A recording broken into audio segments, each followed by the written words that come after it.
if you have the other two buckets well taken care of, the physical and the mental, I think that just gives you a head start into the elevation side of things. My name is Marcus. I'm a hiking, strength, and conditioning coach and founder of fitfortrips.com. Today, I had the privilege of speaking with one of my Kilimanjaro trekking clients. His name is David, and he was 65 at the time of his successful summit. Our conversation reveals the elements that led to his climbing achievement.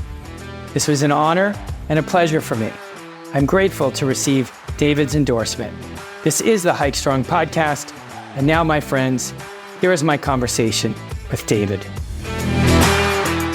I'm grateful that you gave me the opportunity to work with you, and I appreciate the opportunity to share your experience with folks. So you reached out to me in November of 23 to inquire about training for Kilimanjaro departure in late February of 2024. And here's what you said. You said, "Hi, Marcus. I am a fit 64-year-old scheduled to climb Mount Kilimanjaro on February 26, 2024. Two wrinkles. I was in an auto accident on July 29th and suffered a 40% compression fracture of the L3. After 14 weeks of PT, I am pain-free and back to running 3 to 4 miles. But I got a lot of cardio to regain. Wrinkle number 2.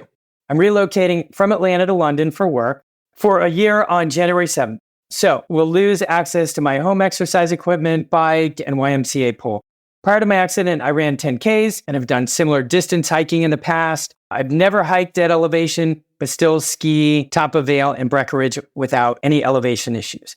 My concerns are to do what I can to prevent or minimize lower back fatigue and IT band pain and to deal with altitude. With altitude. Yeah. In fact, your attitude was so good. I really enjoyed working with you. But anyway, do you want to comment on that at all? Just anything about that, kind of thinking back?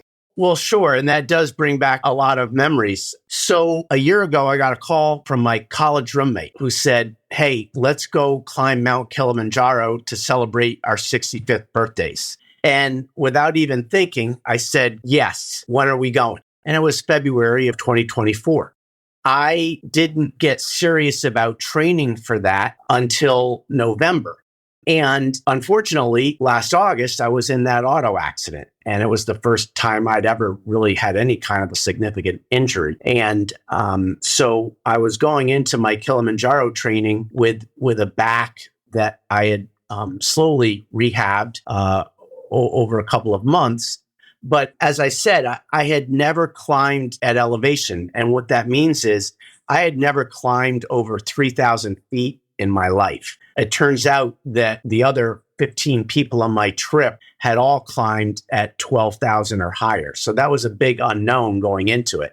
And, in terms of fitness, while I can get by in a 5K or a 10K, I'm not a gym rat and I'm not running 3 or 4 or 5 times a week. And so I was concerned about my stamina, both from a cardio standpoint and just from a physical strength standpoint. And when I saw Fit for Trips and the notion that I could have kind of a customized training plan, that really resonated with me as a way that I could both get ready physically and mentally for this challenge. Okay. So let's get into some data here real quick. I'm just curious what your thoughts are. So we worked together all of December, January, and then February of 24. So I put together a 12-week tracking chart where you were able to record your weekly distance and elevation gain goals. And as I recall, we were pretty aggressive. And I think part of that was just, it was your ability to tolerate a higher volume of elevation gain. Whereas not all clients, I think I would have had work at this capacity. I think you kind of pushed that and I supported it. Anyway, so your weekly distance was 17 miles, which is not that aggressive, but your elevation gain goal was 5,400 feet. So between treadmill, stairs, stepper machine, and hikes and walks, you completed 306 miles. And a total elevation gain of 82,561 feet in that 12 weeks, which that 82,561 is pretty stout. 40% of the elevation gain was on the treadmill, 10% on stairs, and 45% on hiking and walking, and I believe about 5% on stair climber. I think that's about 100%. That sounds just right. Yeah. So the key was what you did was I always like to see about 50% on stairs and hiking and walking in terms of elevation gain. And you nailed that with about 55%. So that was great. Any thoughts or comments on that information?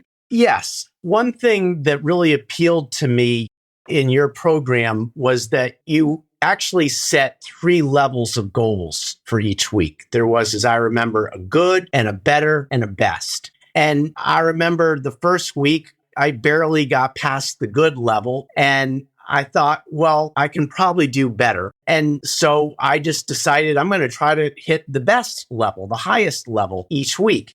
And, that's probably something that appeals to a lot of people that will use your program. I mean, I think a lot of folks that are interested in trekking and especially trekking at elevation are fairly goal-oriented people. And so that aspect of your program really appealed to me. And so I think for me and probably for others, if you tell us how high you want us to jump in order to get ready, we'll do it. And I just found that once I got going, it was easy to do. And then the positive feedback that I got literally by just looking at your graphs and the charts and the bar charts, for those that are interested in data and numbers, it was all right there. And for those less number oriented, you could still really track your progress. And so that appealed to me. And it also just builds confidence. I mean, the more weeks you're doing this and you're hitting your highest goal, it has a cumulative effect, both on you physically, but also just in terms of confidence and just mentally. And, part of climbing something like Kilimanjaro is not just the physical aspect, but the mental part as well. So I think those two parts together really complemented each other. Well, what's interesting is I think many of my clients don't even know about the good, better, best. I don't even show it to them. So somehow we talked about that, and I can't recall how it came about. And what I'll do is, rather than the client necessarily know about, I don't hide it, I just don't point it out. Rather is I will try to adjust that so that they don't feel any pressure about going to the best and perhaps overtraining. When you go at the good level, we'll just call it the good level, and there's a formula that I use for that it might require a little bit more mental toughness and a little bit more of a push on your trip, because in the pre-departure phase, you didn't get as much volume and intensity of training. So I think that's really cool that you remember that and that you bring that up.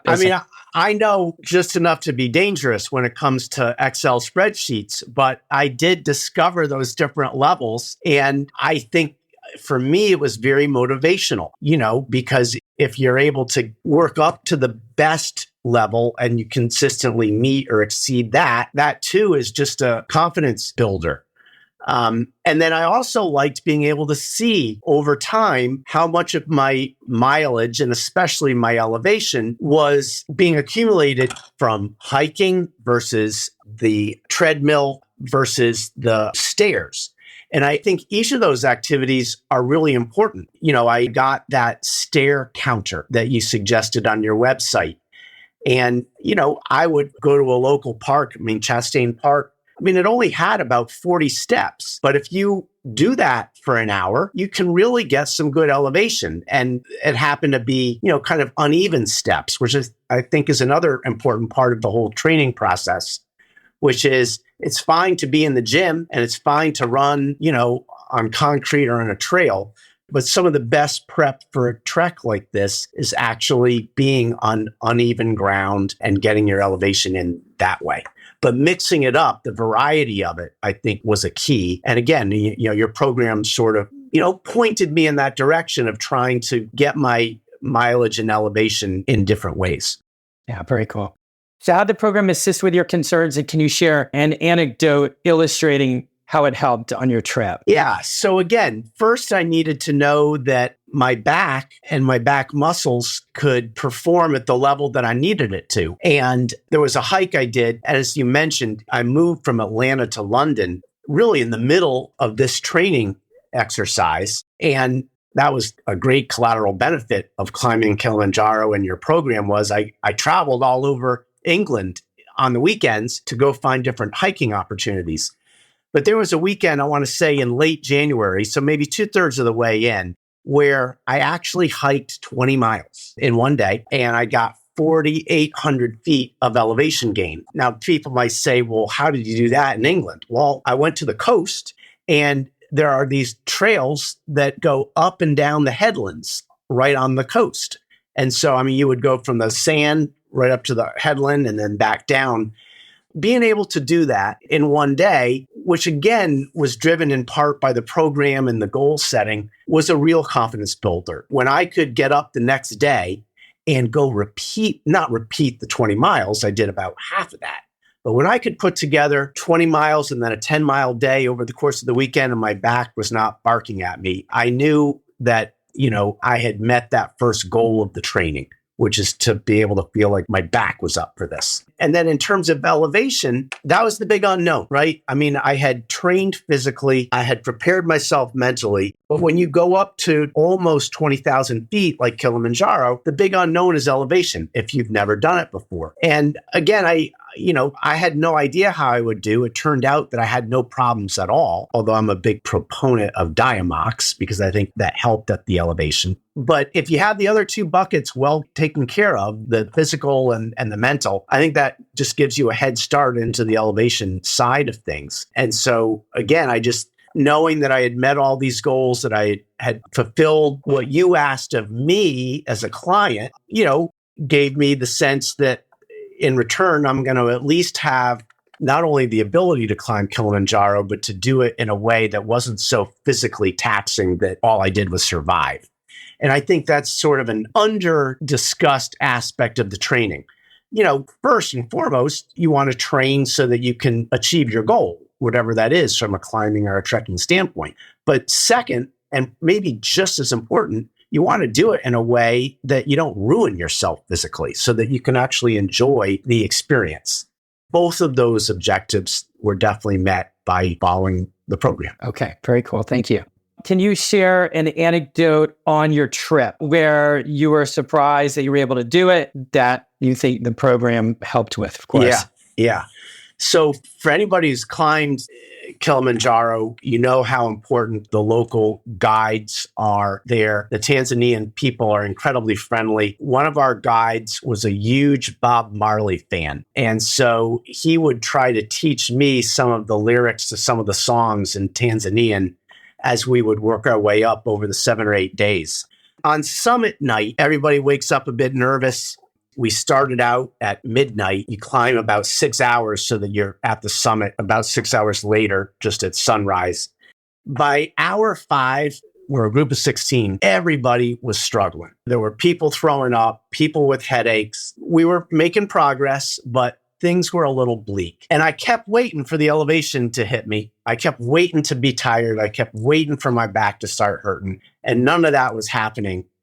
And I remember just as we got into that last hour, I still had so much energy and strength and stamina that I started singing Bob Marley songs at 19,500 feet with this guide. And quietly, so as not to be obnoxious and bother anybody else. But that to me was like, wow, not only am I going to make it, but I'm going to make it having fun doing it. And so that was just a pretty cool experience. That's really fun. Thanks for sharing that. So the question is, what activities do you think contributed most to your success? So you can answer that, or you can comment on the various elements, which were, of course, treadmill, stairs, hiking and walking, the milestone challenges, really anything, however you want to answer that. So I would say, first of all, people might think that doing a lot of running or really focusing on aerobics is important for a trek like this. And I'm here to tell you from experience now that that's not quite right. Sure, aerobics helps. What you really need is that leg strength. And you need the leg strength going up, and you need that leg strength coming down, the quads. The hardest part of Kilimanjaro was coming down, the first 5,000 or 6,000 feet coming down, because you're exhausted, your adrenaline's gone, and you still got to work. So strengthening, core strengthening, leg strengthening, glute strengthening, those were mission critical. And I think they'd be critical in any kind of a, prolonged trek. And so that's where you might think that doing treadmill at 15 degrees elevation at just 3.2 miles per hour isn't doing much. If you do that for an hour, you're building the kind of muscle memory and muscle strength that you need. So that's number one. And then, the number two, as I said earlier, there's no substitute for getting out and doing the actual hiking. Most people can't do that 5 times a week. And that's where, you supplement your hiking, hopefully 2 or 3 times a week with your gym activity. But it's the variety of work that I think is most important. And I had never climbed stairs for exercise before, but I highly recommend that for getting ready for a trip. Because again, you're not just building your leg muscles, you're actually building your mental stamina to just repeat the same thing for an hour or 2 on end. And a lot of climbing and trekking is just putting one foot in front of the other for hours on end and being able to, I remember several times on that hike, on that climb up, where I just thought to myself, well, I've done this before. I've just done it on stairs. And so, that was an easy thing to kind of translate over for me. And that little device of that stair counter, that you recommended is just a great way to keep track of your laps when you're doing the stairs. That makes a lot of sense. I'm just curious because I don't recall anything in particular. Did you face a setback while you were training? And if so, describe what happened and how you managed to get back on track. Right. So, the short answer is no. And again, this was the most intense. Let me back up. Let me just say that the day I got up to the top of Kilimanjaro at age 65 was the most fit I've ever been in my life. And it's because I worked up to it. And again, not from a very elevated baseline either, but I didn't have setbacks. You were good about insisting some weeks that I scale back a little bit, and I would. So obviously you have to listen to your body, and I did. And, with my back in particular, I came to learn what was just going to be kind of the ache that I'm going to have because of the injury I had, as opposed to, wait a minute, I'm hurting myself more. And I never got to that stage. So I think it's just, being aware. That helped prevent setbacks. And I think that's the key. It's just listening to your body. And, there were some weeks when I was a little lower than others in terms of what I had accomplished towards the goals, but you can't kick yourself in the butt on those weeks. You just have to recommit yourself for the next week. So again, I think that's why having like a 12-week period is sort of ideal. It gives you some flexibility, some wiggle room to accomplish your goal, but without being in a situation where every single week has to count. Is there any advice for Kilimanjaro trekkers that you provide in general? It doesn't have to be fitness. It can be anything. Right. Yeah. As they say in Tanzania, pole pole, meaning go slow, pace.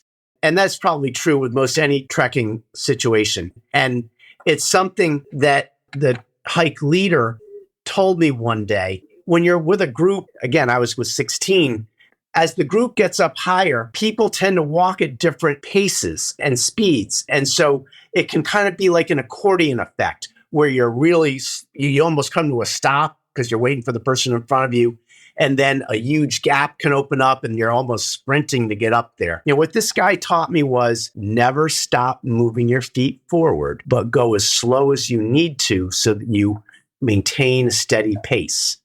And pacing is the key. Absolutely. Because at altitude, any extra burst of activity is a strain on yourself. So pole pole, keep the pace and drink a lot of water. Being hydrated, it's just very important. Okay. I think I can make some inferences on this next question, but I will ask it formally. Would you recommend working with me to others who want to accomplish their bucket list hikes? And if yes, why? Absolutely. Because we all come into a trip like, a big trek with the best of intentions, but then our day-to-day life gets in the way in terms of getting prepared. And Fit for Trips just helped me hold myself accountable to the training goals that I wanted to set. And, the regular feedback, the weekly feedback that I got just helped keep me on my goals and the encouragement as well. So I would highly recommend it. I have recommended it already to people doing it. And I think it was, a critical component of not only my achieving my goal of climbing to the top of Kilimanjaro, but doing it in a way that was fun and enjoyable. Curious, is there a next adventure for you that now that you've accomplished this, you're going to add it to your bucket list and crush it in the future? Anything?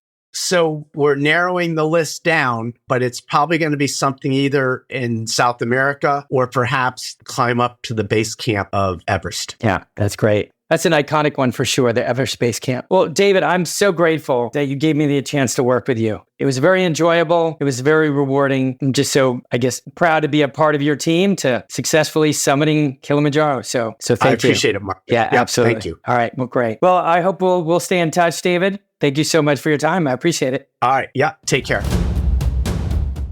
That concludes this episode of the Hike Strong podcast. I'm committed to keeping all of the episodes for free. All I ask is that you subscribe to the podcast and leave a review. And don't forget to share this podcast with your friends. My goal is to build a vast community of hikers with the confidence to crush any local or global trail. I hope you will join me in this endeavor. So until next time, train, hike, repeat, and as always, I'm here to support you every step of the way.